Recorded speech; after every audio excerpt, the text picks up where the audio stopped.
జగన్ గారు మరలా రంగంలో దిగబోతున్నారండి. ఎందుకంటే ఏపీలో హాట్ టాపిక్ ఏదైనా ఉందంటే అది దివ్యాంగుల పెన్షన్లు తీసేయడం. ఇంచుమించుగా 1, 2, 3 కాదు 80,000 మందికి అయితే నోటీసులు ఇచ్చారు. చాలా మందికి మాకు పెన్షన్లు అవ్వబోతున్నాయి, హలో లక్షణం అని వాళ్ళంతా రోడ్ల మీదకి వస్తున్నారు.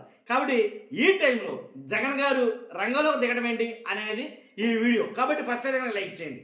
లైక్ చేస్తే ఎక్కువ మందికి ఈ ఇన్ఫర్మేషన్ షేర్ అవుతుంది. లైక్ చేయండి, మీ బాధ్యత అని చెప్తాను నేను.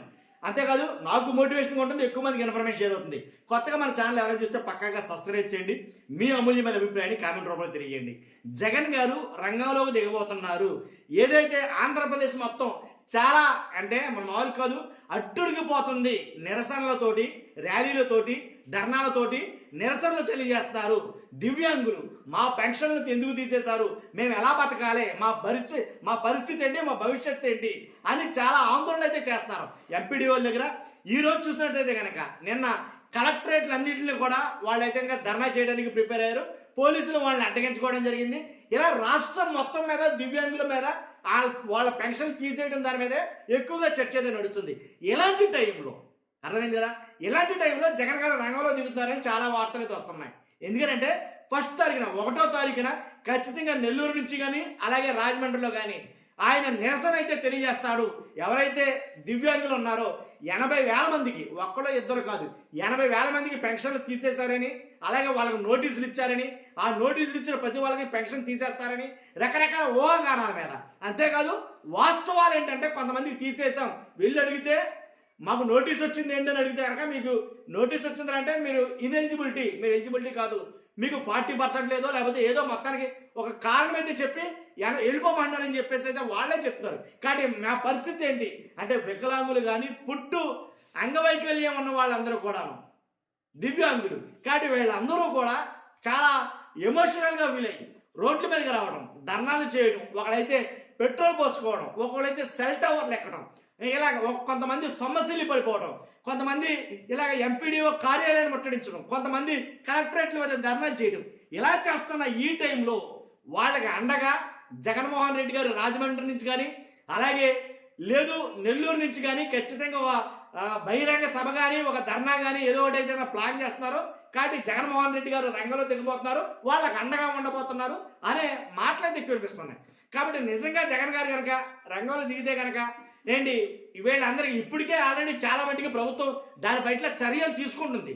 ఎప్పుడైతే వైఎస్ఆర్సీపీ వాళ్ళు కొన్ని ప్రాంతాల్లో మీకు మేము అండగా ఉన్నాం అని మాట్లాడడం, అలాగే వీడియోలు రిలీజ్ చేయడం, అంటే ఎవరైతే దివ్యాంగులు ఉన్నారో పెన్షన్ కోల్పోయారో వాళ్ళందరికీ వాళ్ళ అండగా ఉండి చాలా జిల్లాల్లో అనేక జిల్లాల్లో వాళ్ళ అండగా ఉండి వాళ్ళు చేస్తున్న నిరసనలో కానీ ధర్నాల్లో కానీ ఇలా వాటన్నిటిలో కూడా వైఎస్ఆర్సీపీ నాయకులు అండగా ఉండడం వల్ల ప్రభుత్వం చాలా మట్టుకి తేరుకుందని చెప్పాలి. ఎలా అంటే ఎవరికైతే ఎలిజిబిలిటీ ఉండి ఎలాగైతే 40% పైన డిజేబిలిటీ 40% పైన ఎవరికైతే ఉంటుందో వాళ్ళకైతే కనుక మరలా మీరు అప్లికేషన్ పెట్టుకుంటే కనుక మరలా ఒకసారి చెక్ చేసి మీకు మరలా సదరన్ సర్టిఫికేట్ ఇస్తారు.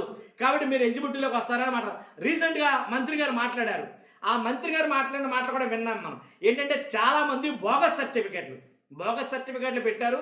బోగస్ సర్టిఫికేట్లు పెట్టింది కూడా వైఎస్ఆర్సీపీ హయాంలోనే ఎక్కువ మంది పెట్టారు.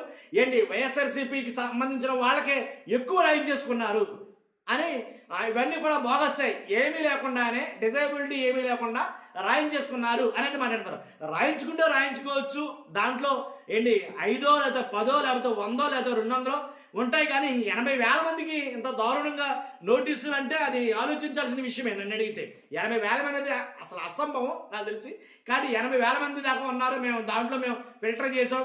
తర్వాత దాంట్లో కొంతమంది ఏమో 40% లోపు ఉన్న వాళ్ళు ఉన్నారు అని అన్నారు, కొంతమంది ఏమో లేదని రకరకాలుగా మాట్లాడుతున్నారు. కానీ ప్రభుత్వం అయితే సరైన స్టాండ్ అయితే ఇంకా తీసుకోలేకపోయిందేమో, సరైన కట్టుదిట్టు చర్యలు అయితే తీసుకోలేకపోయిందేమో. ఎందుకంటే నిజంగా బోగస్ పెన్షన్ అని అనుకుందాం, 9 నెలలు దాని మీద వర్క్ చేస్తామని చెప్తున్నారు వాళ్ళు. ప్రభుత్వం చెప్తున్న మాట అంటే ఈ రీవెరిఫికేషన్ ఏదైతే ఉందో, దివ్యాంగులకి రీవెరిఫికేషన్ అనేది ఏదైతే ఉందో ఆ రీవెరిఫికేషన్ మేము 9 నెలల పాటు ఆ ప్రాసెస్ కంప్లీట్ చేసామన్నారు. 9 నెలల పాటు ప్రాసెస్ కంప్లీట్ చేసినప్పుడు 9 నెలల్లో మంచి ఏదో చెడేదో తెలియదా? అసలు దివ్యాంగుడు ఎవరో, దివ్యాంగుడు కాకుండా ఫేక్ ఎవరో తెలియదా? ఫేక్ సర్టిఫికేట్ ఏదో ఒరిజినల్ సర్టిఫికేట్ తెలియదా? మనుషులు చూసే కదా మీరు పర్సంటేజ్ సెండ్ చేసేది, మనుషులు చూసే కదా ఆ డాక్టర్ సర్టిఫై చేసేది. మరి 9 నెలల పాటు సర్టిఫై చేసిన డాక్టర్లో తప్పుడు సర్టిఫికేట్లు ఎందుకు ఇచ్చారు? గతంలో తప్పుడై ఉండొచ్చు.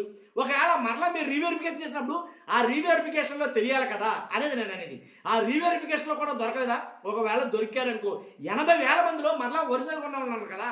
80,000 మందిలో అందరూ కూడా ఏంటి ఫేక్ సర్టిఫికేట్ సబ్మిట్ చేసిన వాళ్ళు కదా. ఒక ఆవిడైతే కనుగుడ్డు పోయింది. యాక్చువల్గా నేను నిజంగా గుడ్డుదాన్ని బాబు మహాప్రభు అని చెప్పేసి గుడ్డెలా తీసి చూపించింది ఆవిడ. గుడ్డెలా తీసి చూపించింది లైవ్లో ఆవిడ. కాబట్టి నాకు కనుగుడ్డు పోయింది, ఇది పెట్టుడు గుడ్డు అని జస్ట్ తీసి మళ్ళీ పెట్టేసుకుంది ఆవిడ. మరి అలాంటివి కనపడలేదా?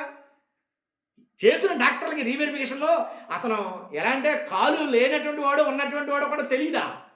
80% ఆత్మ ఎలా అంటే ఒక మాట ఖచ్చితత్వం ఉండేది. 80% ఉన్న వాళ్ళు కూడా చాలా మంది పోయినాయి. ఒకసారి పునరాలోచించాలి ప్రభుత్వం నన్ను అడిగితే. 80% వికలాంగత్వం ఉన్న వాళ్ళు కూడా చాలా మంది పెన్షన్లు పోయాయి నిజంగానే. కాబట్టి ఇలాంటి సందర్భంలో జగన్ గారి ఎంట్రీ కనుక జరిగితే కనుక, జగన్ గారు కనుక వాళ్ళకి అండగా ఉంటే కనుక, జగన్ గారు కనుక నిజంగా ధర్నాయ చేస్తే కనుక రాష్ట్రం అట్టుడికిపోతుంది అన్న విషయంలో ఏమాత్రం సందేహం లేదు, దాంట్లో ఎలాంటి డౌట్ లేదు. కాబట్టి నేను అంటున్నాను కూడా. కాబట్టి వాళ్ళు ప్లాన్ చేసుకుంటున్నారని తెలుస్తుంది. కొన్ని మాటలైతే వస్తున్నాయి. నిజంగా అదే జరిగితే కనుక రాష్ట్రం మొత్తం మీద మరలా ఒక ఏమనుకోవాలి దాన్ని, ఇంతకుముందు జగన్మోహన్ రెడ్డి గారు వస్తే ఎలా ఉందో దానికి 10 అంతలు ఎక్కువ అవుతుందేమో ఈసారి అయితే కనుక. ఎందుకంటే కొంచెం గ్యాప్ తీసుకుని గ్యాప్ ఇచ్చి మరలా జగన్మోహన్ రెడ్డి గారు వస్తారు కాబట్టి చూస్తున్నాం మీరు అందరూ కూడా. కాబట్టి